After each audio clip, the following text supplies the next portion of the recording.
Stop everything. In the next 30 seconds, I need you to understand why you feel more like a machine than a person. Your guardian angel filed a report at 5:47 a.m. this morning. The subject line, Provider Identity Collapse in Progress. What I'm about to reveal will explain why everyone knows your name, but nobody knows you. Type 777 if you've been the ATM machine for everyone in your life. Do it before reading another word. This isn't engagement. This is your signal to the angelic realm that you recognize yourself in what I'm describing. Type 777 right now. Angels are counting the invisible providers who are finally admitting they're empty. Heaven is documenting this moment. Do it now. You're 53 years old, or 48, or 61. When people think of you, they think of what you can do for them. Your name followed by a need. Can you help with this? Can you handle that? You became a verb before you were a noun, a function before a person. 3 days ago, someone asked, "What do you want?" You stared like they were speaking a language you used to know, but can't remember. Want. You know what everyone else wants, what needs doing, but what you want. That question lands in your body like a foreign object, that knot between your ribs and belly. That chronic shoulder and neck tension, that emotional numbness, that's your body screaming. You've been reduced to utility for so long, you don't know how to be anything else. You're one of 144,000 being awakened to the reality that you've been disappearing behind your function. What happens in next 18 minutes determines whether you keep serving as ATM until you break or start the journey back to personhood, like this video right now. Not later when you're done. Now. Because what you're about to discover will challenge the entire identity you've built around being useful. It'll question whether the people in your life love you or just need you, and that question is terrifying. Like it now. This is your agreement that you're ready to see what you've been too afraid to look at. In Luke chapter 10, Jesus visits Martha and Mary's home. Martha immediately starts working, preparing food, arranging space, making everything perfect. She's in the kitchen, managing details, solving problems. Her sister Mary sits at Jesus' feet listening, doing nothing useful. Martha gets furious. She says, "Lord, don't you care my sister left me to do all the work? Tell her to help me. Listen to what she's really saying. Don't you see me? Don't you see how much I'm carrying?" And Jesus' response breaks and heals every provider's heart.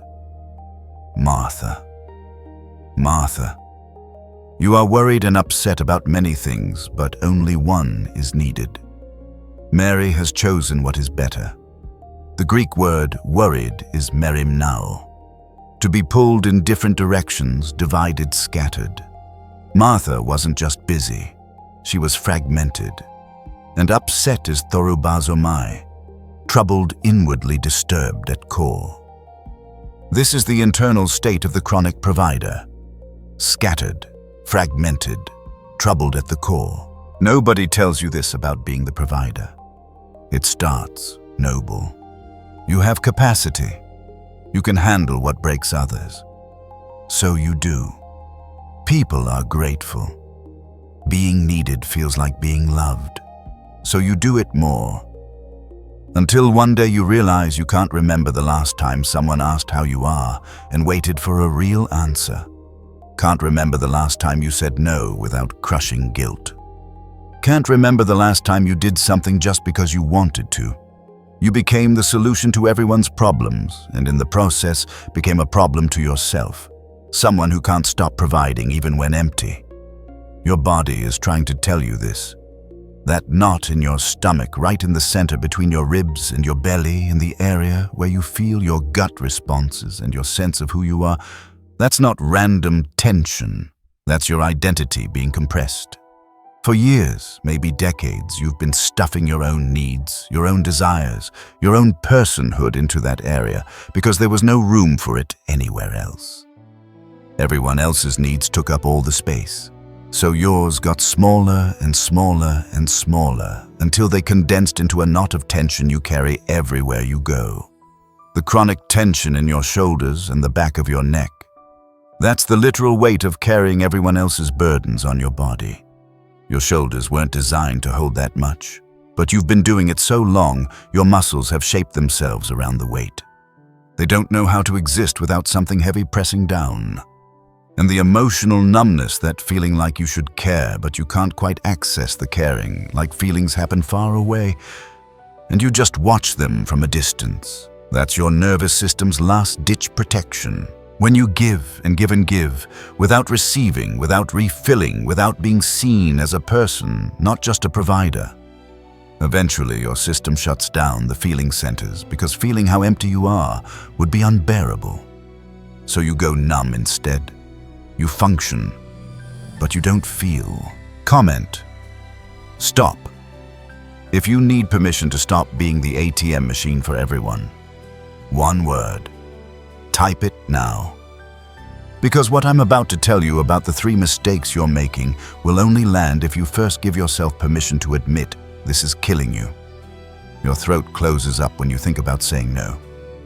Doesn't it? There's a tightness right at the base of your throat where voice lives, where truth wants to be spoken but gets swallowed instead. That tightness is decades of held words.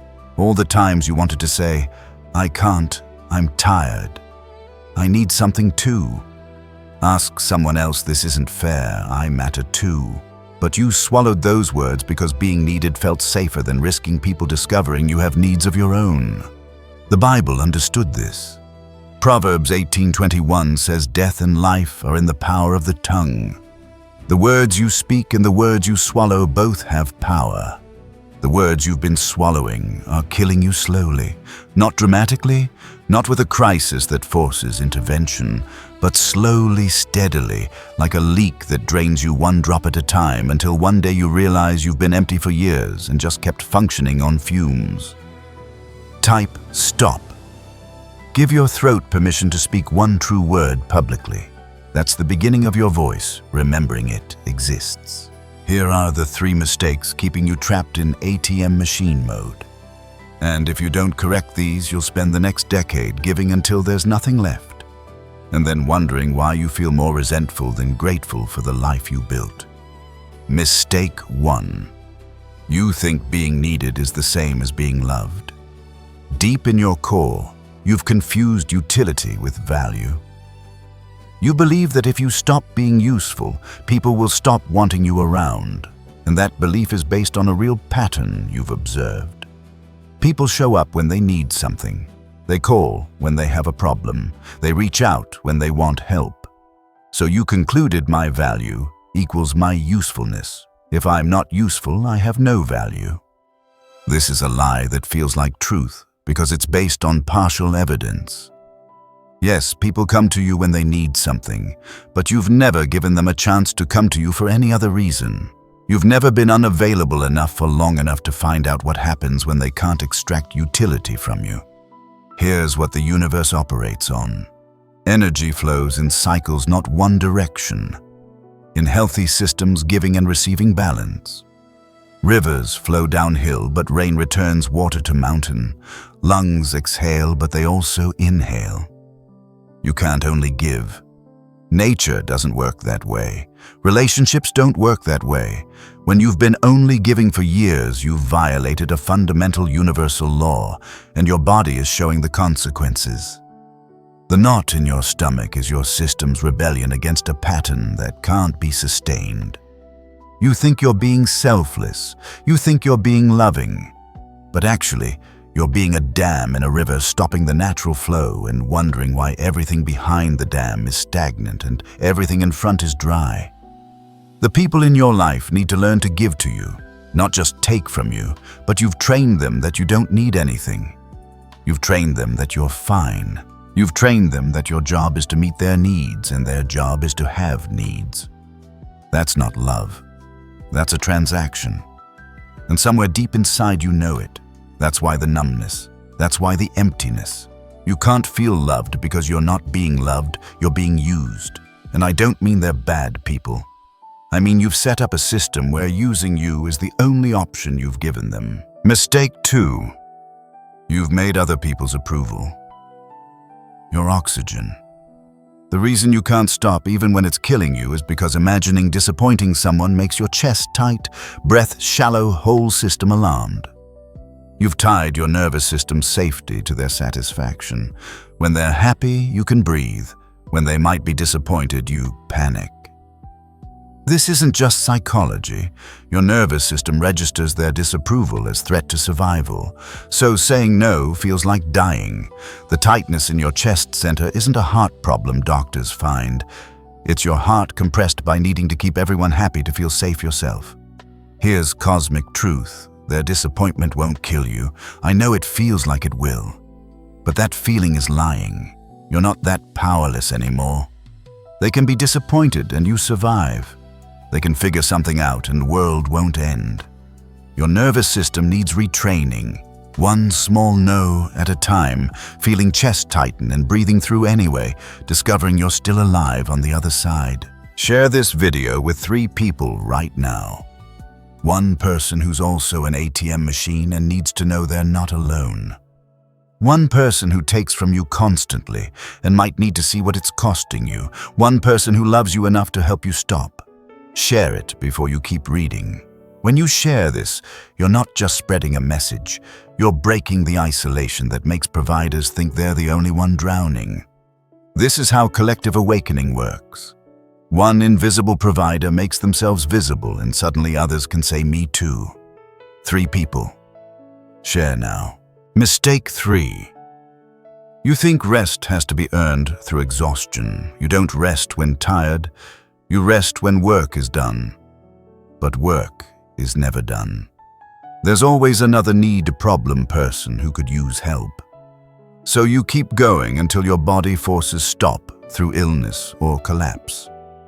Then you give yourself permission because you earned it through breakdown. This is backwards, against every natural law. Genesis 2 verse 2 by 7th day. God finished work. So on 7th day he rested. God rested not because tired, God doesn't get tired, but because it was time to rest. Rest is built into rhythm of reality, not earned, required. When you rest, you declare, "I'm a person, not a machine. I have worth beyond output. I'm allowed to exist without performing." The fatigue you feel that sleep doesn't fix exhaustion deeper than physical. That's soul tiredness. That's what happens running on empty. So long reserves are gone, operating on fumes and willpower. Your stomach area tension is connected to this. In your gut, your identity is rooted. When that area is chronically tense, it's because identity has been on trial constantly. Am I doing enough? Am I valuable enough? Do I deserve to exist if not producing? That constant questioning creates constant tension, and tension never releases because you never answer yes. I'm allowed to exist just because I exist. Patricia from Toronto, 49. For 25 years, everyone's go-to person. Adult kids, aging parents, siblings, friends. She was the fixer. Then she typed 777. Next day, her daughter called asking babysitting. Patricia said, "I can't tonight." Silence. Daughter asked what she was doing. Patricia said nothing. "I'm just tired and staying home." She sat with the discomfort. Her daughter found another babysitter. World didn't end. 3 months later, Patricia says relationships are more honest than in decades. They're not happy, she says no sometimes, but they're dealing with it. Michael from Sydney, 56. Corporate finance, 30 years. The person who fixed impossible problems. Then stress-related health scare. Started practicing 1 small no per week, breathing through the panic. 6 months later, took voluntary step back at work, reduced hours. People treated him differently, didn't come to him for everything, and in that space he discovered he has interests, preferences, personality beyond problem solver. He says, "I'm figuring out who I am when I'm not being who everyone needs me to be." These aren't miracles. These are what happen when you stop confusing your utility with your humanity. When you give yourself permission to exist beyond your function. When you start the slow work of retraining your nervous system to know that other people's disappointment won't kill you. When you let yourself rest, not because you earned it, but because you're a person who needs rest. Subscribe to this channel right now and ring the bell. Because 72 hours from now, I'm releasing day 4. When God is silent and everything feels empty. That message addresses what happens when you've been providing for everyone, including God, and you get nothing back, not even the comfort of feeling God's presence. When the silence is so loud, it's deafening. If you don't subscribe, you'll miss the message that explains why the people who give the most often feel the most abandoned. Angels are watching who commits to the full journey versus who just watches one video. Subscribe now. Ring the bell. This isn't about me. This is about you having the tools you need for what's coming. Pay attention to your body right now, this moment. Notice what's happening in your stomach area, right between your ribs and your belly. Is there tightness, tension? A knot, that's where your sense of self has been compressed for years under the weight of everyone else's needs. Notice your shoulders. Are they up by your ears? Tight across the back. That's literal weight you're carrying that isn't yours. Notice your chest. Is it tight? Hard to take a deep breath. That's your heart being compressed by the terror of disappointing people. Notice your throat. Is there a lump? A closed feeling? That's every word you've swallowed about your own needs. Your body has been trying to tell you this story for years. You've just been too busy fixing everyone else to listen. In the next 60 seconds, I'm going to guide you through acknowledging what your body is holding. 5. Put your hand on your stomach between your ribs and your belly. Feel that tension. Say out loud, even if quietly. This is not my job to carry everyone. 4. Move your hand to your chest. Feel that tightness. Say, I'm allowed to need things too. 3. Move your hand to the back of your neck and shoulders. Feel that weight. Say, I'm putting down what isn't mine. 2. Touch your throat gently. Feel that closure. Say, my voice matters as much as anyone else's. 1. Put both hands over your heart. Feel whatever is there. Say, I am a person, not a function. Acknowledged. Not because I fixed you, because you spent 1 minute actually listening to your body instead of overriding it to serve someone else. May you discover the difference between being needed and being loved. May the people in your life learn to give to you, not just take from you. May your worth become untied from your usefulness. May your nervous system learn that their disappointment is not your death. May you rest not because you collapsed, but because it's time to rest. May your stomach unknot as your identity expands beyond provider. May your shoulders drop as you release weight that was never yours. May your chest open as you stop making their approval your oxygen. May your throat open as you speak your first true no without apologizing for existing. May you become a person again, not just an ATM machine everyone withdraws from. Martha. Martha, you are worried and upset about many things, but only one thing is needed. Choose what's better. Choose yourself. Final actions like this video. That's your signature. You're done being an ATM. Comment. 7, 7, 7. If you've been the machine.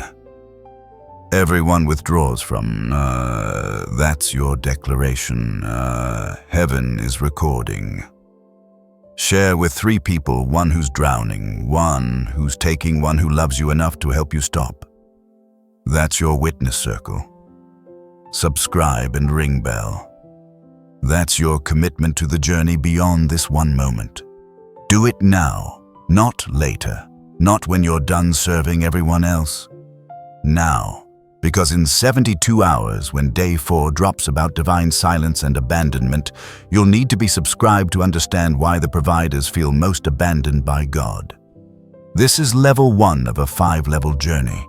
You're in recognition phase, seeing yourself in what I'm describing. Soon you'll be asked to decide, not just recognize. Then act, not just decide. Then report honestly how it's going. Then commit long-term. But today, just this, recognize yourself. Type 737. Let heaven document that you're one of the invisible providers who's ready to become visible. Your turning point began the moment you admitted you're more function than person. Your body has been waiting for you to hear it. Now you're finally listening. Level 1 begins here. The appointed providers are being counted. You're one of them. Welcome to the recognition that changes everything.